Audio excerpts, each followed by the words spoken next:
সুপ্রিয় দর্শক, আমি ওমর ফারুক স্বাগত জানাচ্ছি সম্পাদকীয়তে আজকের বিষয় পাসপোর্ট। আর এ নিয়ে আলোচনার জন্য আমাদের স্টুডিওতে উপস্থিত আছেন major general Mohammad Masud Rizwan, PSC মহাপরিচালক, ইমিগ্রেশন ও পাসপোর্ট অধিদপ্তর। উপস্থিত আছেন ডক্টর মোহাম্মদ শামসুল আরেফিন, মহাপরিচালক, দুর্নীতি দমন কমিশন, এবং মেজর জেনারেল আব্দুর রশিদ, নিরাপত্তা বিশ্লেষক। দর্শক, আপনারাও টেলিফোনে সরাসরি অংশ নিতে পারবেন। এজন্য আপনাদের টেলিভিশনের পর্দায় দেওয়া নম্বরে ফোন করতে হবে। এছাড়া আপনারা ফেসবুক অথবা খুদে বার্তার মাধ্যমেও আপনাদের মন্তব্য পাঠাতে পারেন। আমরা মূল আলোচনায় যাওয়ার আগে আজকের যে প্রধান শিরোনামগুলো সেগুলো দেখে আসি।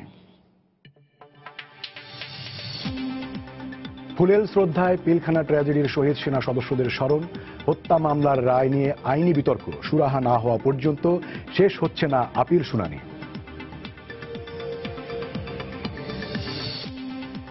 পুরান ঢাকার ইসলামবাগে প্লাস্টিক কারখানায় আগুনে একই পরিবারের 3 জনের মৃত্যু। লালবাগে সিলিন্ডার বিস্ফোরণে অগ্নিদগ্ধ 8 জন, ঢাকা মেডিকেলে ভর্তি।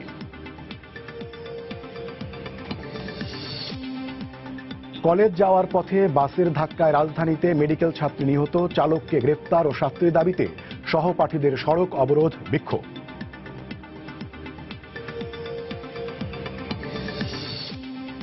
দেশি বিদেশি বিভিন্ন প্রতিষ্ঠানের অংশগ্রহণে শুরু হলো ঢাকা অ্যাপারেল সামিট। তৈরি পোশাক শিল্পের বাজার সম্প্রসারণে ব্যবসায়ীদের প্রতি আহ্বান প্রধানমন্ত্রীর। এবং পাসপোর্ট ভেরিফিকেশনে পুলিশের ঘুষ নেওয়ার প্রবণতা চরম পর্যায়ে, সাধারণ মানুষের ভোগান্তি, যাচাই বাছাই না করায় পার পেয়ে যাচ্ছে অপরাধীরা।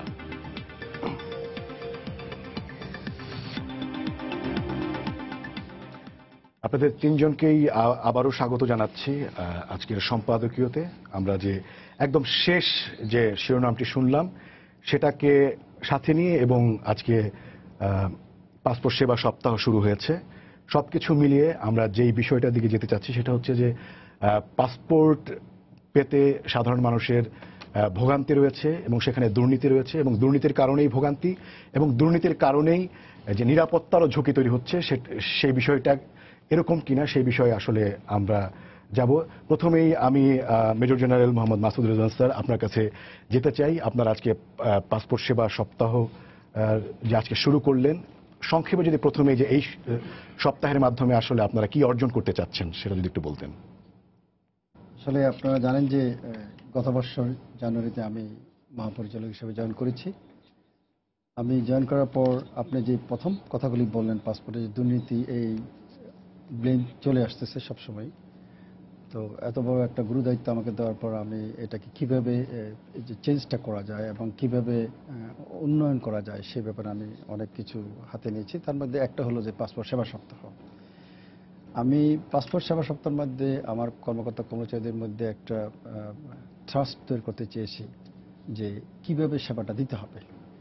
পাসপোর্ট প্রতিটি মানুষের একটা নাগরিক অধিকার, পাসপোর্ট পেতে পারে। পাসপোর্ট পেলে যে সে বিদেশে যাবে এমন কোনো কথা নয়। পাসপোর্ট দিয়ে সে ব্যাংক অ্যাকাউন্ট করতে পারে, পাসপোর্ট দিয়ে দলিল করতে লাগে, ও লেভেল এ লেভেলে পরীক্ষা দিতে বাচ্চাদের পাসপোর্ট লাগে।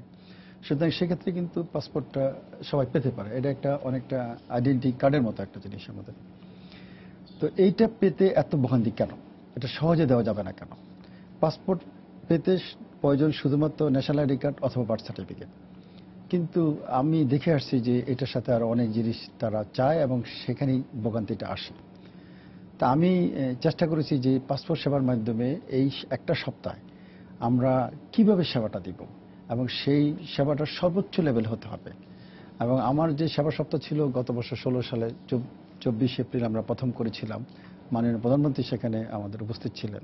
উনি সেটা উদ্বোধন করে বলেছিলেন যে কর্মকর্তা কর্মচারীদের টেবিল থেকে উঠে নিচে আসতে হবে।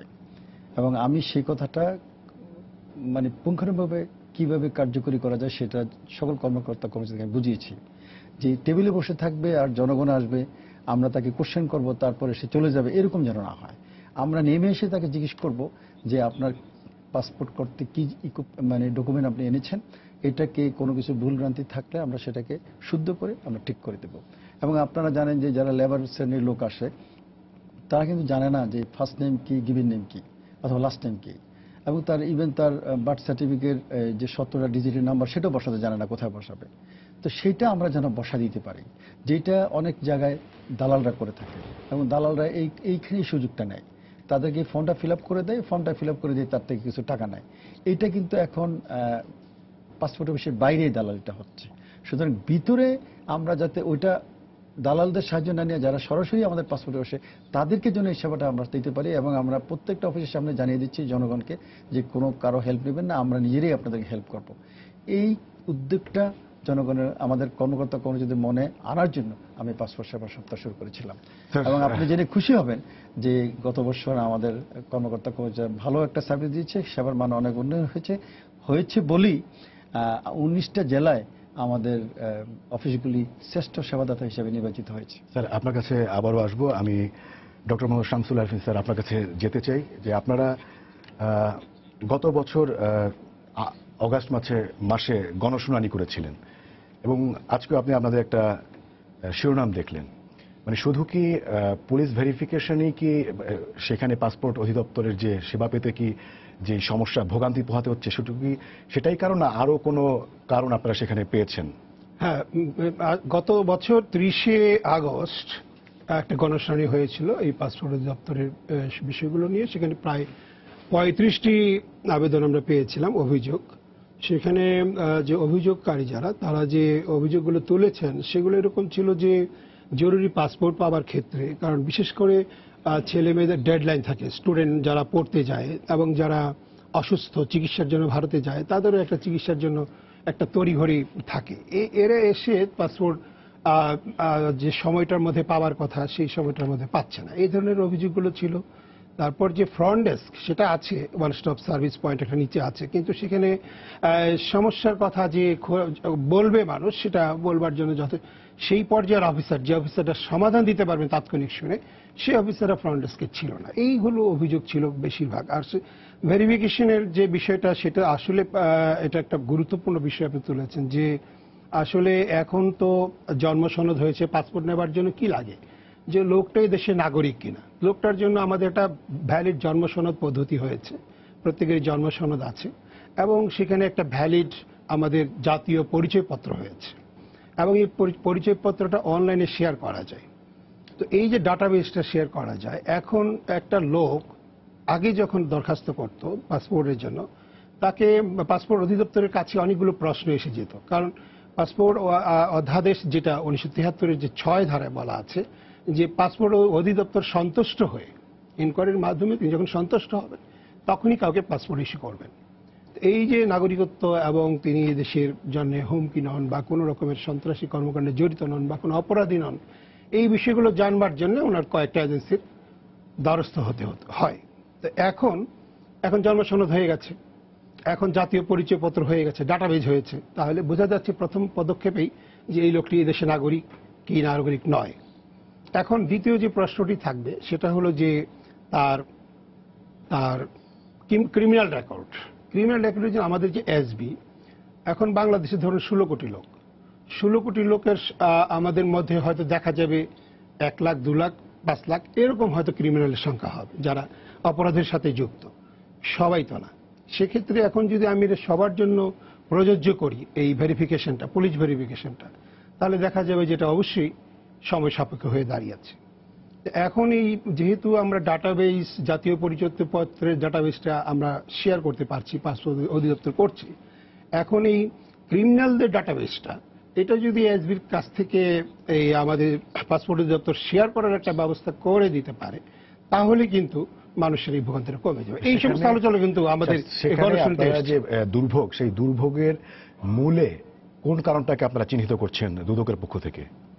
কারণ তো এখানে মূলত হলো কি, পাসপোর্ট অধিদপ্তর কিন্তু আগের থেকে অনেক সক্ষমতা অর্জন করেছে এবং তাদের এটা স্বীকার করতেই হবে যে তাদের যে সার্ভিস পদ্ধতি এইটা আগের চেয়ে অনেক বেড়েছে, কিন্তু তথাপিও মানুষ কিন্তু দালালের দ্বারস্থ হতে হচ্ছে। কারণ হলো কি যে আপনার একটা পাসপোর্ট ফর্ম যখন ফিল আপ করতে হয় তখন তার যে আপনার বিভিন্ন ধরনের তথ্যাদি, সেই তথ্যাদি কিভাবে পূরণ করতে হবে সেইটা কিন্তু আপনার জনগণের কাছে খুব স্পষ্ট না, যার কারণেই একটা বাধ্য হয়ে একজন মধ্যস্বত্বভোগীর কাছে সে গিয়ে। স্যার, আপনার কাছে আবার আসবো। আমি major general Abdul Rashid sir, আপনার কাছে যেতে চাই স্যার আপনি নিশ্চয়ই গণমাধ্যমে দেখেছেন যে পরিচয় গোপন করে জঙ্গি এবং রোহিঙ্গারাও কিন্তু পাসপোর্ট পেয়ে যাচ্ছে এবং সেখানেও কিন্তু সেই দুর্নীতির আশ্রয় নিয়ে বলা হয়ে থাকে যে 30 থেকে 50,000 টাকা দিলে পাসপোর্ট পেয়ে যাচ্ছে জঙ্গিরা এবং কখনো কখনো রোহিঙ্গাদের ক্ষেত্রে সেটা বলা হয়েছে। তাহলে এই ক্ষেত্রে যে জাতীয় নিরাপত্তার যে প্রশ্ন এবং যে ঝুঁকিটা তৈরি হচ্ছে সেইটা আসলে কিভাবে মোকাবেলা করা যাবে? এটি হচ্ছে পরিচয় গোপন করে পাসপোর্ট করা, এই সুযোগ যদি কেউ নিতে পারে, এই ঝুঁকিটা কিন্তু শুধু জাতীয় নিরাপত্তার ঝুঁকি না। কারণ একটা জঙ্গিটারই কথা নেই, তো সেই জঙ্গিটা আমাদের দেশের জঙ্গি, আমি তাকে চিনি না, তো সে তার যে বর্তমান পরিচয় আছে সে এখনো জঙ্গি হিসেবে আইডেন্টিফাইড হয়নি, কারণ পুলিশ রেকর্ডে তো সব জঙ্গি তো তালিকাভুক্ত হয়নি। তখন তার বর্তমান পরিচয় সে সুযোগ পাচ্ছে, সে আরেকটি দেশে যাচ্ছে। তো বাংলাদেশে তো 2-4টা লোক সিরিয়াতে গেছে, গিয়ে যুদ্ধ করছে, তো ওখানে তো ঝুঁকিটা তৈরি করছে, এটা বিশ্বায়িত ঝুঁকি। যে জায়গাটাতে সমস্যা হচ্ছে যে একটি নাগরিক হিসেবে তার পাসপোর্ট পাওয়ার তার অধিকার আছে, এটা প্রথম। আরেকটি হচ্ছে নিরাপত্তার প্রশ্ন আসছে, এই পাসপোর্টটা যখন তাকে দেয়া হচ্ছে সে বিদেশে গিয়ে সে কি কাজে লিপ্ত হবে, তো সেখানে একটা দেশের একটা গ্যারান্টি থাকে। অর্থাৎ আমি যে দেশে লোক যাচ্ছে, আপনি খেয়াল করবেন যে যেখানে বাংলাদেশের অনেকের বিরুদ্ধে যেখানে ক্রিমিনাল অভিযোগ আসছে সেখানে কিন্তু ভিসা টিসা বন্ধ হওয়ার প্রক্রিয়া, কঠিন হওয়া, এসব আমরা দেখছি। সেখান থেকে মুক্ত থাকতে হবে, এবং সেই মুক্ত থাকার জন্য এখন সবাই পাসপোর্ট পাবে, কিন্তু ক্রিমিনালের সংখ্যা কিন্তু বেশি না। সব মিলিয়ে দেখা যাবে তারা 1 লাখ ক্রিমিনাল আছে, কিন্তু 16 কোটি মানুষ আছে। এখন আমাদের দেশের উন্নতির সাথে সাথে আমি দেখতে পাচ্ছি যেটি পাসপোর্টের একটা প্রচন্ড চাহিদা বাড়ছে। তো সেই চাহিদার ক্ষেত্রে এটি মেটানোর জন্য আমরা কি প্রোঅ্যাক্টিভলি চিন্তা করছি যে আজকে থেকে 5 বছর পরে, এখন তো 1 কোটি সামথিং লোকের পাসপোর্ট আছে আমার যতদূর মনে পড়ে, তো এটি 5 কোটি হবে কখন? এখন এই 5 কোটি পাসপোর্ট দেওয়ার জন্য আমার কি ক্যাপাসিটি ডেভেলপমেন্ট আমি করছি কিনা। এখানে একটি জিনিস খুব সুন্দরভাবে ফুটে উঠেছে যে পাসপোর্টের অনেক এই জিনিসটা খুব ভালো হয়েছে যে আমরা ন্যাশনাল রেজিস্ট্রি, যে ন্যাশনাল আইডি কার্ডের ডেটাবেজের সাথে তারা শেয়ার করতে পারছে, তারা জন্ম সনদের সাথে শেয়ার করতে পারছে। যেটি পারছে না সেটি হচ্ছে ক্রিমিনাল রেকর্ডের সাথে তারা অনলাইন শেয়ার করতে পারছে না, সেখানে গিয়ে জিনিসটা আটকে যাচ্ছে। এখন ওটাও একটু ইম্পর্টেন্ট, ওকে হালকাভাবে দেখলেও হবে না। তো সেই জায়গাটাকে এই যে আমরা যে inter operability of the system, এটি যদি ডেভেলপ করতে পারি তাহলে আমরা ওই জায়গায় পৌঁছাবো যে আমরা যাকে পাসপোর্ট দিচ্ছি সেই লোকটি একটি সাদা লোক, সেটি নিশ্চিত করা যাবে। আরেকটি হচ্ছে এই প্রক্রিয়ার ভিতরে বাংলাদেশে তো সরকারি অফিস মানেই সবাই মনে করে যেটা দুর্ভোগ পেতে যাচ্ছি, তো সেটি আমি যদি সেই বিবেচনায় নেই যে 5 বছর আগে পাসপোর্ট পেতে জনমানুষের যে দুর্ভোগ সে পোহাতে হতো, আজকে আমি বলতে পারি যে আমি এখন পাসপোর্ট অফিসে গিয়ে যেটা দেখেছি, সেখানে আমি দেখেছি এই দুর্ভোগের পরিমাণ 80% কমেছে, কিন্তু এই 20% রয়ে গেছে। এখন এই 20%কে আপনাকে উত্তরিত হতে, এটি আমি মনে করি একটি বিশাল চ্যালেঞ্জ। এই চ্যালেঞ্জের সাথে শুধু একক পাসপোর্ট অফিসের ডিজি মহোদয় বসে আছে, ওনাকে দোষ দিলেও হবে না। এই দোষ হচ্ছে আমাদের সিস্টেমের, আমাদের সমাজেরও। ওই যে আমি পাসপোর্ট অফিসে দেখেছি যে একটা লোককে বলছি যে তুমি তো পাসপোর্ট পেতেই পারো, তুমি ফর্ম ফিল আপ করে চলে যাও, বাট সে হচ্ছে এই ফর্ম ফিল আপ করতে সে কনফিডেন্ট ফিল করছে না। তখন সে যাচ্ছে আরেকজন লোকের কাছে, সে বলছে আসো ভাই, আমি তোমাকে সঠিকভাবে ফর্ম ফিল আপ করে দেবো, এটি করে দিলে তুমি আমাকে সার্ভিস চার্জ দিবা 200 টাকা। এখন এটি আপনি কেমন করে বন্ধ করবেন, ইটস দ্য কোশ্চেন। এইরকম সার্ভিস চার্জ দিয়ে ফর্ম ফিল আপ কিন্তু আমরা বিদেশি অনেক দেশে ভিসা করার সময় আমরাও দেই, এবং তারা খুব বড় বড় অফিস খুলে বসে আছে, এসি অফিস খুলে বসে আছে, সেখানে গিয়ে সে আমার ফর্ম ফিল আপ করে দিচ্ছে, আমি তাকে 2000 টাকা দিয়ে আসছি। আমি কিন্তু প্রশ্ন করছি না সে দালাল, কিন্তু যখন এটি পাসপোর্ট অফিসে যে লোকটা করছে তাকে বলা যাবে এটা সেটা স্ট্রিক্ট টাইপ কন্ডিশনে থাকে, সেই জন্য আমি তাকে দালাল বলছি। এখন এই ইন্টিগ্রেশনটাকে আপনি যদি কমপ্লিটলি আউট করবেন না, এরকম এজেন্সিকে আপনি লিগালাইজ করবেন, so that's also one of the question. যদি এরকম মানুষের কোনটার পক্ষে না রিকোয়ারমেন্ট যদি থাকে, একটা অশিক্ষিত মানুষ তার পাসপোর্টের ফর্মটা ফিল আপ করতে পারবে না, তাহলে আমরা কেন যাচাই বাছাই করে কিছু এজেন্ট নিয়োগ দিচ্ছি না, আমি বলবো। যে যারা সেই পাসপোর্টটা তার পক্ষ থেকে করে দেওয়ার জন্য সে একটা সীমিত একটা অ্যাফোর্ডেবল সার্ভিস চার্জ নিতে পারে, সেটিও কিন্তু একটা গুড সিস্টেম। এখন এই সিস্টেমের কাছে হচ্ছে জনগণ যারা এটাকে সার্ভিসটাকে নিচ্ছে সেই জায়গার রিকোয়ারমেন্টটাকে অ্যানালাইজ করে আমার মনে হয় যে এটিকে স্ট্রিমলাইন করা যেতে স্যার পারে। আপনার কাছে আবারও আসবো। ডিসি স্যার, আপনি কিছু বলতে চাচ্ছিলেন? যে আসলে স্যার যে পয়েন্টটা বললো যে একটা লোক যখন পাসপোর্ট করতে আসে, যে ফর্মটা ফিল আপ করতে হয়, এখানে তার ফার্স্ট নেম, লাস্ট নেম অথবা গিভেন নেমটা সে জানে না, তাকে এই সাহায্যটা করে পুরো ফর্মটা ফিল আপ করে দেয়, এখানে 100-200 টাকা নিতে পারে। এখন এইটাকে যদি আমরা বন্ধ করতে পারি তাহলে আমার কাছে মনে হয় এই ধরনের দালালিটা বন্ধ হয়ে যাবে। সেক্ষেত্রে আমরা অলরেডি ইউডিসির হেল্প নিচ্ছি, ইউনিয়ন ডিজিটাল সেন্টারের একটা হেল্প নিচ্ছি। ইউডিসিকে একটা আমাদের অ্যাক্সেস টু ইনফরমেশন থেকে বলে দেওয়া হয়েছে যে 100 টাকা নিয়ে এই ফর্মটা ফিল আপ করে দিবে, এবং আমার সমস্ত ইউনিয়ন লেভেলে এবং ডিস্ট্রিক্ট লেভেলে এবং ওয়ার্ড কমিশনের লেভেলে এই কাজটা হচ্ছে। এবং ঢাকাতে আপনি জানেন যে 36টা ইউডিসি এই ধরনের কাজটা করছে। তো যেখানে ওরা যায় সেখানে কিন্তু এই ফর্মটা ফিল আপ করে দেয়, কিন্তু যে জানে না যে ইউডিসি যে করতে হবে সে তো সরাসরি পাসপোর্ট অফিসে চলে আসে। সেই জন্য পাসপোর্ট অফিসেও এরকম একটা সিস্টেম ইন্ট্রোডিউস করা যায় কিনা আমরা মন্ত্রণালয় সেটা নিয়ে ডিটেল ডিসকাস করেছি, এবং আমরা কিছু উদ্যোক্তা মাননীয় প্রধানমন্ত্রীর অফিস অ্যাক্সেস টু ইনফরমেশন থেকে আমাদেরকে ওনারা নিয়োজিত করেছে যে এই ধরনের কয়েকজনকে উদ্যোক্তা নিয়োগ থেকে আপনি এরকম একটা কাজ করতে পারেন যেটা নাকি অনলাইনে ফর্মটা ফিল আপ করে দেবে। আমি আশা করি যে এই পয়েন্টটা কিল হয়ে যাবে যদি আমরা এই ইন্ট্রোডিউস করতে স্যার, পারি। আপনারা এই যে পুলিশ ভেরিফিকেশন তুলে দেওয়ার কথা ভাবছিলেন, মানে স্বরাষ্ট্র মন্ত্রণালয় থেকে আপনাদেরকে চিঠিও দেওয়া হয়েছে যতদূর আমরা গণমাধ্যমের মাধ্যমে জানতে পেরেছি, সেইটা আসলে কত দূর? আসলে পুলিশ ভেরিফিকেশনে উঠানোর কথা কখনোই বলা হয় নাই। এটা আমি জানি না কোথা থেকে আপনারা জেনেছেন। পুলিশ ভেরিফিকেশন থাকবে, বরং পুলিশ ভেরিফিকেশন উঠানো নিয়ে একটা মিটিং হয়েছিল যে পুলিশ ভেরিফিকেশন উঠানো যায় কিনা। সেখানে অনেক পয়েন্ট আসছে, কিন্তু কিছু কিছু পয়েন্ট কিন্তু থেকে যায়, যেটা স্যার একটু আগে বলল, সব ক্রিমিনালদের কিন্তু লিস্ট নাই, সব জঙ্গিদের লিস্ট নাই, এবং রোহিঙ্গাদের কিন্তু লিস্ট নাই। সুতরাং আপনি যে উঠাই দিবেন, এখন একটা আপনি এর আগে আসেন, আমার পাসপোর্ট করতে লাগতেছে বার্থ সার্টিফিকেট অথবা national ID card. Birth certificate যদি একজন ওয়ার্ড কমিশনার অথবা একজন ইউনিয়ন পরিষদের চেয়ারম্যান দিয়ে দেয় কোনো রোহিঙ্গাকে, সে তো তখন বাংলাদেশের নাগরিক হয়ে গেল, বার্থ সার্টিফিকেট পেয়ে গেছে। এখন এই বার্থ সার্টিফিকেট যে সঠিক না সেটা তো জাস্টিফাই করা দরকার, সেক্ষেত্রে কিন্তু পুলিশ ভেরিফিকেশন দরকার আছে।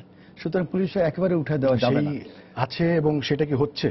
এখন রোহিঙ্গারা তো পাসপোর্ট পাচ্ছে, হ্যাঁ, এখন যেমন জঙ্গিরাও দেখছি পাসপোর্ট পাচ্ছে। জি, এটা আপনি ঠিকই বলেছেন যে জঙ্গিরা পাসপোর্ট পাচ্ছে, রোহিঙ্গারা পাচ্ছে। এখন এখানে আবার আরেকটা জিনিস চিন্তা করবে, আপনি ধরেন যে স্টুডেন্টরা প্রথম স্টুডেন্ট হিসাবে পাসপোর্ট করতে যায়, তখন যদি পুলিশ ভেরিফিকেশন যায়, পুলিশ কিন্তু ঠিক দেখবে যে সে একজন স্টুডেন্ট, কিন্তু সে তো পাসপোর্ট আগে পেয়ে গেছে। এখন সে কোনো ঘটনার সাথে জড়িত হলো, এখন সে যদি আপনি জানতে পারেন যে তার পাসপোর্ট আছে, তার পাসপোর্ট থাকতেই পারে, তার ঘটনাটা আপনি এখন জানতে পারছেন।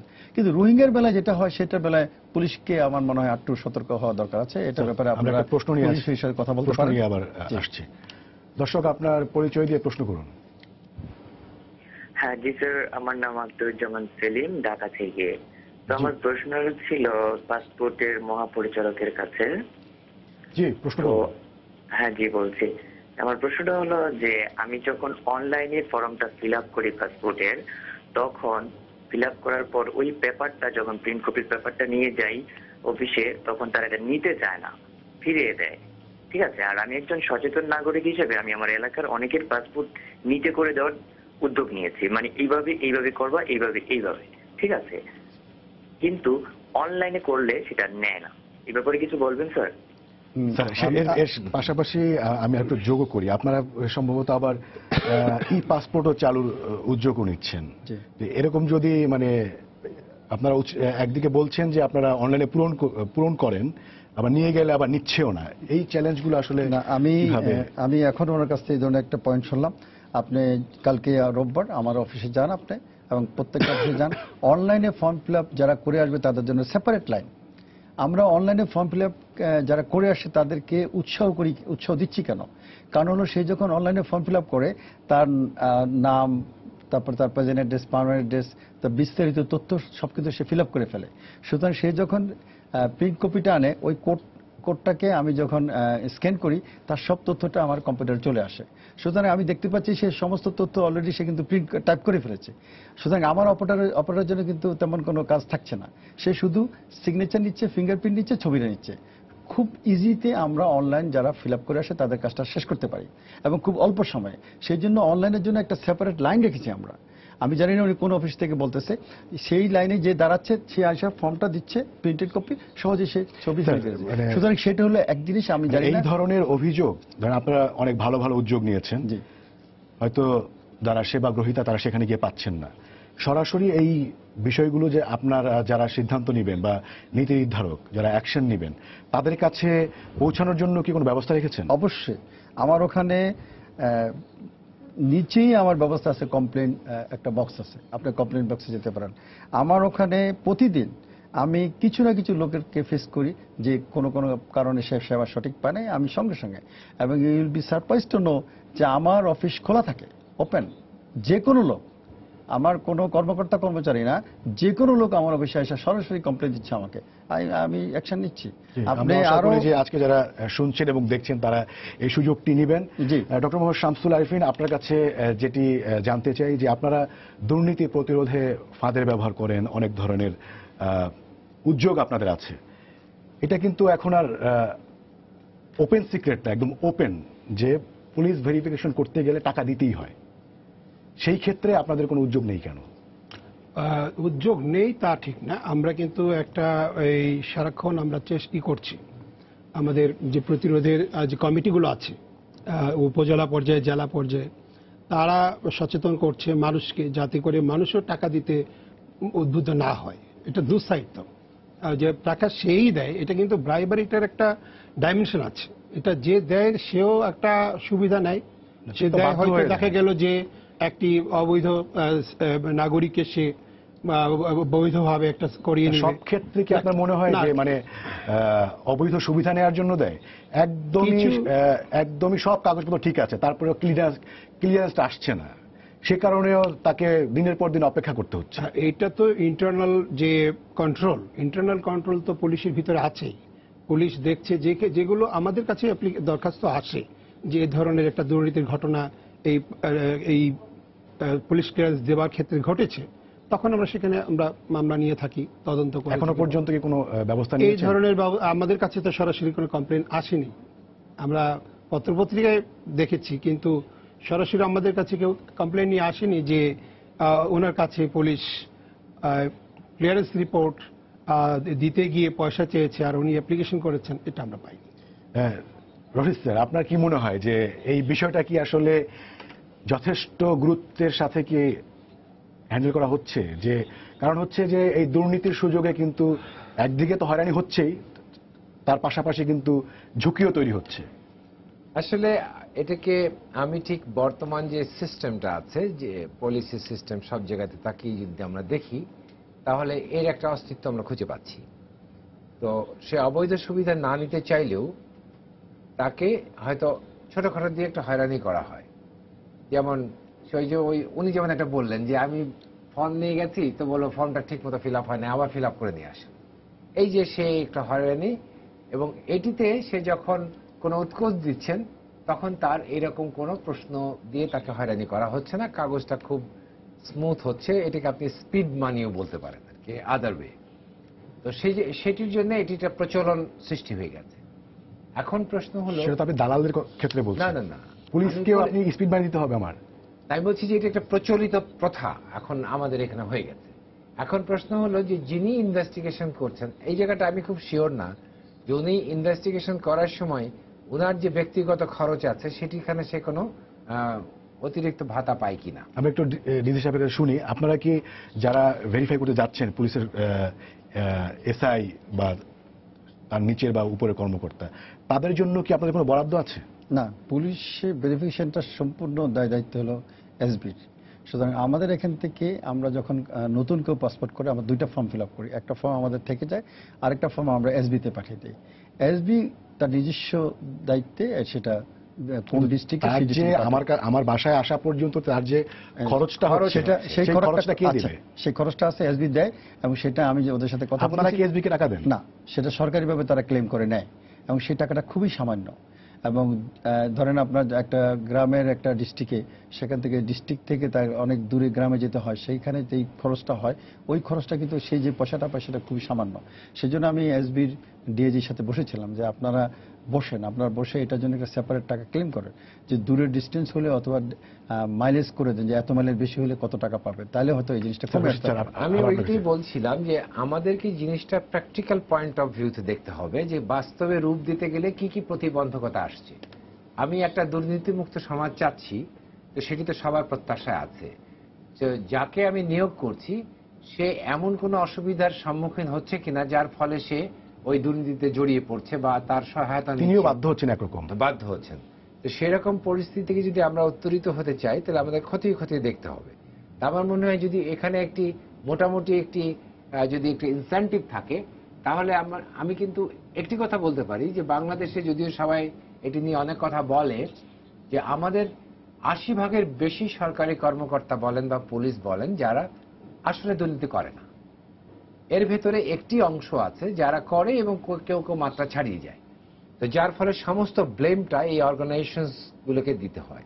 যখন আমি তাদের সাথে যোগাযোগ করতে গিয়ে তারা বলে যে স্যার আমরা যে এত কষ্ট করি আমাদের কথাটা তো কখনো বলেন না, আমাদেরকে শুধু দুর্নীতি করছি বলে আমাদেরকেও ফাঁসিয়ে দেন। একটি কথা বলি যে আমরা আজকে কথা বলছি পাসপোর্ট নিয়ে, হয়তো একটু পরে আমি ইমিগ্রেশনে যাব, তাহলে সেখানে যে লোকটি সারাদিন বসে বসে ওখানে ডিউটি করছে এয়ারপোর্টে, মানুষকে সেবা দেওয়ার চেষ্টা করছে তার ঘাম ঝরিয়ে, তো ওকে কিন্তু আমি কিছু করলাম না, তাকে কিন্তু কৃতিত্ব দিলাম না, তাকেও দুর্নীতিবাজ বানিয়ে দিলাম। তাহলে আমার মনে হয় যে সমাজে একটি মানুষের কতগুলো ইনসেন্টিভ থাকতে হবে। আমি দুর্নীতিমুক্ত থেকে যদি মানুষের সেবা দিতে পারি তাহলে আমার প্রতিষ্ঠান আমাকে কি রিকগনিশন দিচ্ছে, আমি এখানে একটা ইনসেন্টিভ তৈরি করতে চাচ্ছি যে সেটি টাকারই হতে পারে, কি বলে ইনসেন্টিভ হতে পারে, সেটি সম্মানের ইনসেন্টিভ হতে পারে, সেটি তার কর্তব্যকে রিকগনিশন করা, পদোন্নতি, এগুলো আমার মনে হয় একসাথে দেখতে হবে। আমি যদি এককভাবে শুধু দুর্নীতি করছে আর দুর্নীতি দমন কমিশনকে তাকে ধরে মামলা দেবে, তাহলে হয়তো আমরা একটা ক্ষেত্রে মামলা দিতে পারবো, একজনকে সাজা দিতে পারবো, কিন্তু সামগ্রিক সেবার মান আমরা উপরে নিয়ে যেতে পারবো না। যে ডিসি স্যারের কাছে আমি যে বিষয়টা জানতে চাই সেটা হচ্ছে যে আমরা পাসপোর্ট নেয়ার ক্ষেত্রে যেই পরিমাণে টাকা দেই, মানে যারা সেবা নিতে আসেন, সেটা কিন্তু একেবারে নিতান্ত কম না, কিন্তু সেখানে গেলে যে পরিবেশটা পাওয়া যায়, দাঁড়ানোর জায়গা নেই, তারপরে হচ্ছে প্রচন্ড গরম, নারী শিশু তাদের যে বিষয়গুলা, সেগুলো কি আপনার মনে হয় না যে এই সেবাটা যদি কোনো একটা প্রাইভেট সেক্টর যদি দিত তাহলে তারা আরো অনেক ভালোভাবে ওয়েলকাম করতো, এবং তারা এখান থেকে তো আপনারা তো টাকা পাচ্ছেন এবং রাজস্বও পাচ্ছেন, সেটাকে কি আরেকটু ডেভেলপ করা যায় না? আপনার অত্যন্ত গুরুত্বপূর্ণ পয়েন্ট আপনি টেনেছেন। আপনি হয়তো রিসেন্টলি যান নাই, আপনি আগের এক্সপিরিয়েন্স থেকে কথাটা বলছেন। আমরা রিসেন্টলি কিন্তু ঢাকাতে আরো 4টা অফিস তৈরি করেছি। একটা আমি আগারগাঁয়ে গিয়েছিলাম, সেখানে দেখেছি যে লাইন ধরেছিলাম অনেকক্ষণ, দাঁড়ানোর জায়গা নেই। জি, সেটা আগের। এখন আপনি আগারগাঁতে গেলে এখন একটা জিনিস তো মানতেই হবে, প্রতিদিন কি পরিমাণ লোক আসে পাসপোর্ট করার জন্য ঢাকাতে। এখন ঢাকাতে আমরা 4টা পাসপোর্ট অফিস করেছি, 2টা অলরেডি ইন্ট্রোডিউস শুরু হয়ে গেছে, আর 2টা ইন্ট্রোডিউস হবে। ওই 2টা হলে আমরা কতগুলি থানাকে আলাদা করে দিচ্ছি, তাহলে আশা করি কিছু কমে যাবে। একটা ধরেন কম্পিউটার অপারেটরের সামনে যদি 300-400 লোক আসে দাঁড়ায়, তাহলে তো প্রেশার হবেই এবং তাকে লাইনে দাঁড়াতেই হবে। সেই জন্য আমরা ভাগ করে দিচ্ছি থানাগুলিকে, যে থানা ওয়াইজ ভাগ করে দিলে লোকটা কমে আসবে, আপনারা তখন আরো ভালো সেবা পাবেন। এবং আপনি আরো জেনে খুশি হবেন যে আমি কিন্তু বৃদ্ধ মহিলা, মুক্তিযোদ্ধা এবং যারা ক্রিপল তাদের জন্য, এবং যারা নাকি শিশু এবং মহিলা তাদের জন্য আলাদা একটা কাউন্টার করেছি। সুতরাং এদেরকে আলাদা একটা ফেসিলিটি দেওয়া হচ্ছে। আর যারা নাকি ইয়াং এবং যারা ক্যাপাবল তারা কিন্তু লাইনে দাঁড়াচ্ছে। একটা লাইনে দাঁড়াতে হবেই আপনাকে।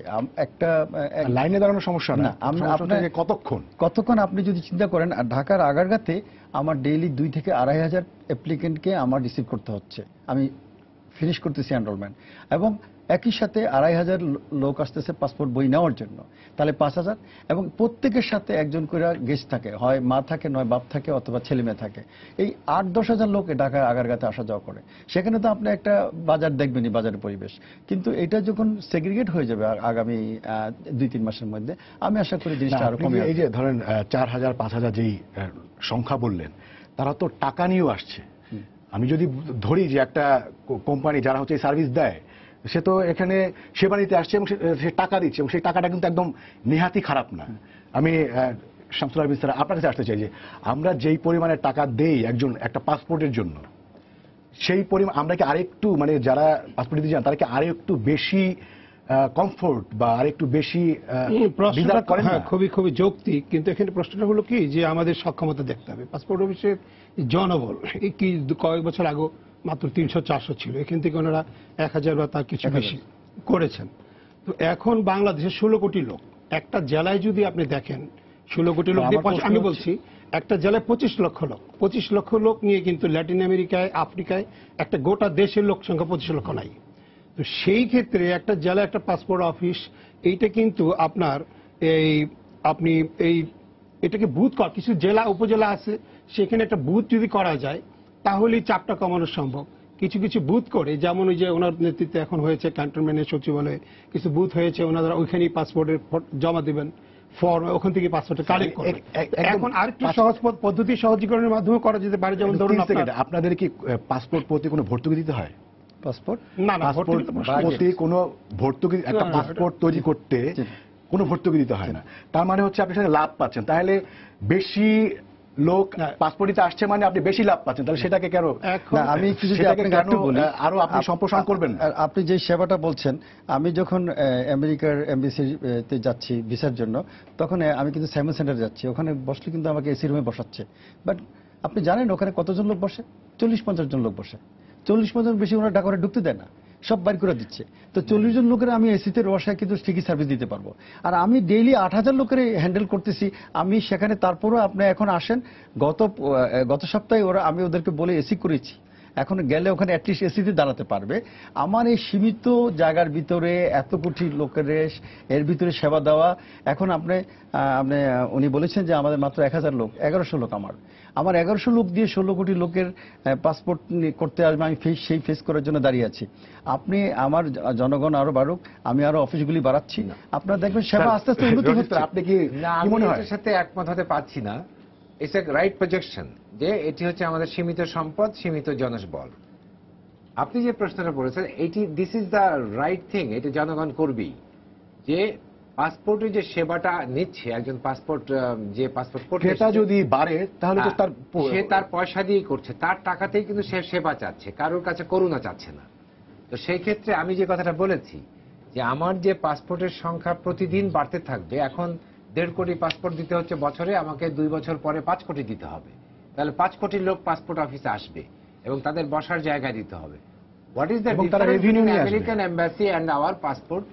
আমেরিকান এম্বাসি আগে থেকে প্রি শিডিউলড অ্যাপয়েন্টমেন্ট দিচ্ছে আমাকে, আমি সেই অ্যাপয়েন্টমেন্টের টাইমে সে বলছে 20 জন আসুন, 20 জনকে সে এসি রুমে বসাচ্ছে, ওখান থেকে আইদার সে পাসপোর্ট কালেকশন করছে অথবা তার সার্ভিসটা নিয়ে সে চলে যাচ্ছে। আমাদের এখানে that is also one of the way যে আমি যদি প্রি শিডিউলড অ্যাপয়েন্টমেন্ট করতে পারি যে ঠিক আছে তুমি আসবা, তোমার এই টাইমে তোমার জন্য বরাদ্দ, তো সে আসবে, তখন 20 জন আসবে, আজকে 20 জন, কালকে 20 জন, এমনি করে এটা হচ্ছে ওয়ান ওয়ে। আরেকটি হচ্ছে যেটা আপনি বলেছেন যে আমার যখন এন মাস সার্ভিস দিতে হবে, এত বেশি লোক আসছে, তাহলে 10,000 লোক আসবে, এটা তো আমার গণনায় আছে, তাহলে 10,000 লোককে আমাকে অ্যাকোমোডেট করতে হবে। এখন প্রশ্ন হলো অ্যাকোমোডেট করতে গিয়ে আমার স্পেস নাই, স্পেসের জন্য তো সেই মানুষটা পয়সা দিচ্ছে, তাহলে স্পেস বাড়াইতে হবে, তার পয়সাতে স্পেস বাড়ছে। তা আমাদের এখানে হচ্ছে এটি হলো একটু ব্যুরোক্র্যাটিক প্রবলেম যে আমি আমার জনবলটা করতে হলে আমাকে বিরাট একটা এস্টাবলিশমেন্ট স্যাংশন নিতে হয়, সেই দূরদর্শিতায় আমাদের প্রশাসন এখনো নেই। এটা তো একটা আয়ের ক্ষেত্র হিসেবে আমাদের প্রশাসন ওই জায়গায় যেতে পারেনি এখন। একটা গুড প্র্যাকটিস কিন্তু নেওয়া যেতে পারে, যেমন ধরুন আপনার আয়কর অফিসে ওরা আয়কর মেলা করেছে, মেলা করে কিন্তু হাজার হাজার লোককে একসাথে কিভাবে আয়কর ফর্ম ফিল আপ করতে হয়, কিভাবে আয়কর জমা দিতে হয়, ওরা একটা করেছে। এবং আমি যদি একটু বলি এখানে যে আপনার পয়েন্টটা, যে এই 2009 সালে আমাদের 17টা পাসপোর্ট অফিস ছিল, এখন 71টা পাসপোর্ট অফিস। আমাদের সরকারের কাছ থেকে কিন্তু প্রেশার আসতেছে কত আরো অফিস বাড়ায়, সেবাটা বাড়ানো যায়। এখন 64 ডিস্ট্রিক্টে পাসপোর্ট অফিস, আগে 17টা ডিস্ট্রিক্টে পাসপোর্ট অফিস ছিল। তো 64 ডিস্ট্রিক্টে পাসপোর্ট অফিস, ঢাকাতে 7টা, চিটাগাংয়ে 2টা, এই 71 পাসপোর্ট অফিস দিয়ে আমরা কিন্তু সেবা দিয়ে যাচ্ছি এবং আমাদের আরো প্ল্যান আছে আরো বাড়ানোর জন্য। আপনারা যে পয়েন্ট বলছেন, আমরা কিন্তু যত প্রেশার আসতেছে যত ডিমান্ড আসতেছে তত আস্তে আস্তে আমরা এক্সপ্যান্ড করছি এবং আরো সেবাটাকে আরো সহজে দোরগোড়ায় পৌঁছানোর জন্য ব্যবস্থা নেওয়া ধন্যবাদ। হচ্ছে। নিরাপত্তার যে দৃষ্টিভঙ্গি থেকে একদম সমাপনী বক্তব্য চাই রোহিত স্যারের কাছে। না, আসলে নিরাপত্তা তো সব জায়গায়, আর নিরাপত্তার ঝুঁকিও সব জায়গায়। পাসপোর্টটা কি করছে, এটা কিন্তু আমার একটা ন্যাশনাল এমব্লেম, আমি এটা ক্যারি করছি। ওই দেশে গিয়ে, বিদেশে গিয়ে যদি আমি জঙ্গিত্ব করি বা আমি ক্রিমিনাল অ্যাক্টিভিটিস করি, পুরা দোষটা এসে পড়ছে শুধু ব্যক্তি না, ওই পাসপোর্ট যে রঙের, যে দেশের পাসপোর্ট তাদের ঘাড়ে।